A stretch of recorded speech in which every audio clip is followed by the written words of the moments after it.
লোকসভা নির্বাচনের ঘণ্টা বেজে গিয়েছে। বিভিন্ন রাজনৈতিক দল তাদের প্রার্থীদের নাম ঘোষণা করেছে।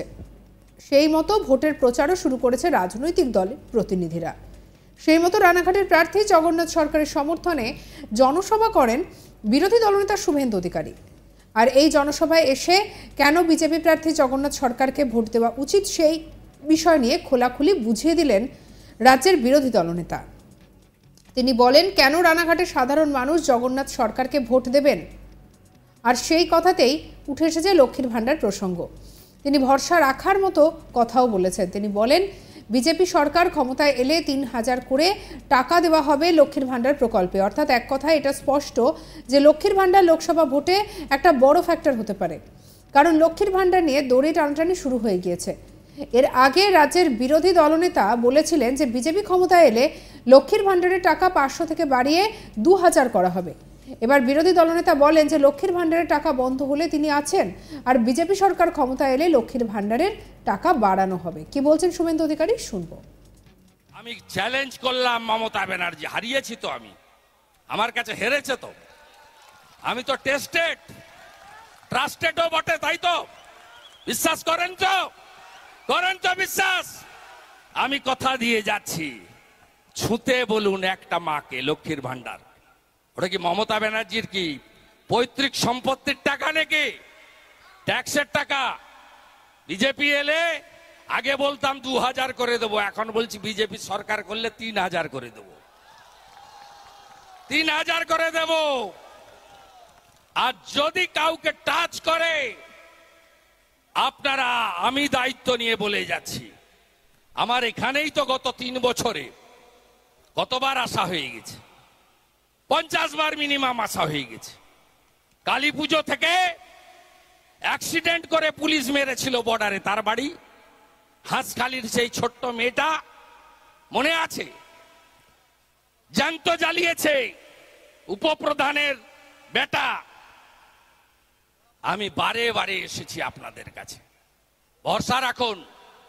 আর আমার প্রিয় ভারতে থাকা, পশ্চিমবঙ্গে থাকা, কয়েক পুরুষ ধরে থাকা মুসলিমরা 2 দিন হয়ে গেছে কেউ পাদে পা দেননি, আর দেবেন না।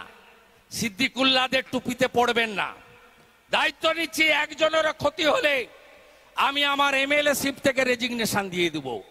এত বড় কথা আমি অন রেকর্ড বলে দিয়ে যাচ্ছি। কেন জগন্নাথ সরকারকে ভোট দেওয়া উচিত সেই সপক্ষেও তিনি যুক্তি দেন। কি বলেছেন ঠিক শুভেন্দু অধিকারী, শুনবো। সংসদ নির্বাচন যেমন করতে হবে, মোদিজিকে তৃতীয়বারের জন্য প্রধানমন্ত্রী করতে হবে। মোদিজি কি করেছেন?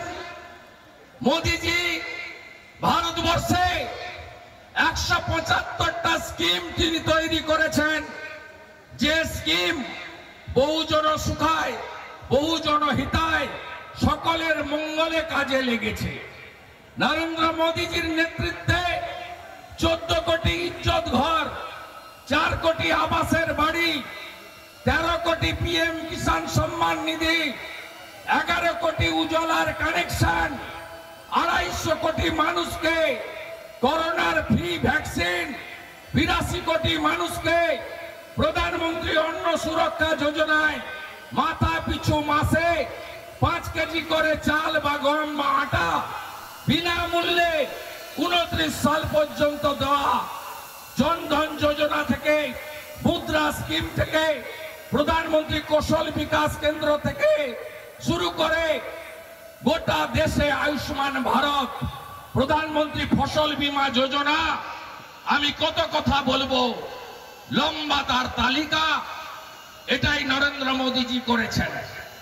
নরেন্দ্র মোদীজি ক্ষমতায় আসার আগে ভারতবর্ষে নির্বাচন হতো পরিবারবাদের উপরে, তোষণের রাজনীতির উপরে, জাতপাত সম্প্রদায়ের উপরে। নরেন্দ্র মোদীজি এই আসার পরে ভারতবর্ষে নির্বাচন হচ্ছে বিকাশবাদের উপরে। নরেন্দ্র মোদীজিকে, বিজেপিকে, বিশেষ করে সংখ্যালঘু মুসলমানদের থেকে দূরে সরিয়ে রাখা হয়। আমি আপনাদের মাধ্যমে জানতে চাই, প্রধানমন্ত্রী আবাস যোজনা, প্রধানমন্ত্রীর ইজ্জত ঘর শৌচালয়, উজালা যোজনা, পিএম কিষাণ সম্মান নিধি, আরো আরো স্কিম, হর ঘর নল সে জল। একটা নাম বলুন যেটা প্রধানমন্ত্রী করেছেন কেবলমাত্র হিন্দুদের জন্য? না, আমাদের প্রধানমন্ত্রী ভারতবর্ষের সবার জন্য করেছেন। তাই তিনি বলেন সবকা সাথ, সবকা বিকাশ, সবকা বিশ্বাস, সবকা প্রয়াস।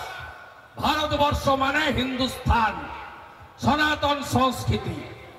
500 বছরের লড়াই সমাপ্ত করে শান্তিপূর্ণ উপায়ে রাম মন্দিরের উদ্ঘাটন। আপনারা আমরা কি ভেবেছিলাম জীবদ্দশায় রাম মন্দির দেখে যাব? ভেবেছিলেন কেউ? কেউ ভাবেননি। শান্তিপূর্ণ ভাবে তিনি এই কাজ করেছেন, দেশ রামময় হয়েছে। তিনি আরো বলেন যে রানাঘাটের মানুষ জানেন না তারা কি পেতে চলেছেন। উন্নয়নে তাদের ভরিয়ে দেওয়া হবে, বেকারেরা বাড়িতে থাকবেন না, পরিযায়ী শ্রমিকদের ফিরিয়ে আনা হবে। কি বলছেন শুভেন্দু, শুনুন। 24-26টা শুধু দেখে দেন, রানাঘাট কি পাবে রানাঘাটও জানে না। উন্নয়নের ফলে ফুলে পল্লবিত সুশোভিত করব, বেকাররা বাড়িতে থাকবে না, নারীদের সুরক্ষা থাকবে, এবং সাথে সাথে যারা বাইরে আছেন পরিযায়ী শ্রমিক তাদের বাড়ি ফেরানোর দায়িত্ব। প্রসঙ্গত কিছুদিন আগে মমতা বন্দ্যোপাধ্যায় লক্ষ্মীর ভাণ্ডারের টাকা বাড়ানোর ঘোষণা করেছিলেন। 500 থেকে বাড়িয়ে 1000 টাকা করা হয়েছিল। আর তার পরপরই সন্দেশখালী ইস্যুটা সামনে আসে, আর তাতে করে উত্তপ্ত হয়ে ওঠে রাজ্য রাজনীতি। লকেট থেকে শুরু করে সবাই বলেছিলেন যে এই টাকা বাড়িয়ে মহিলাদের শাহজাহানের ঘরে ঢোকানো হয়েছিল।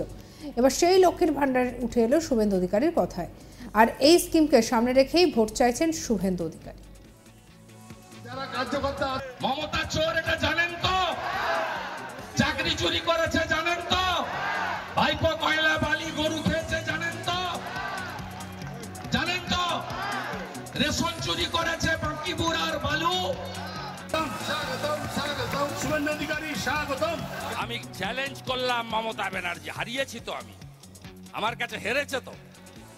আমি তো টেস্টেড, ট্রাস্টেডও বটে, তাই তো? বিশ্বাস করেন তো? করেন তো বিশ্বাস? আমি কথা দিয়ে যাচ্ছি, ছুঁতে বলুন একটা মাকে লক্ষ্মীর ভান্ডার। ওটা কি মমতা ব্যানার্জির কি পৈতৃক সম্পত্তির টাকা নাকি? ট্যাক্সের টাকা? বিজেপি এলে সঙ্গে রাখুন আজ তাক বাংলাকে, সাবস্ক্রাইব করতে ভুলবেন না।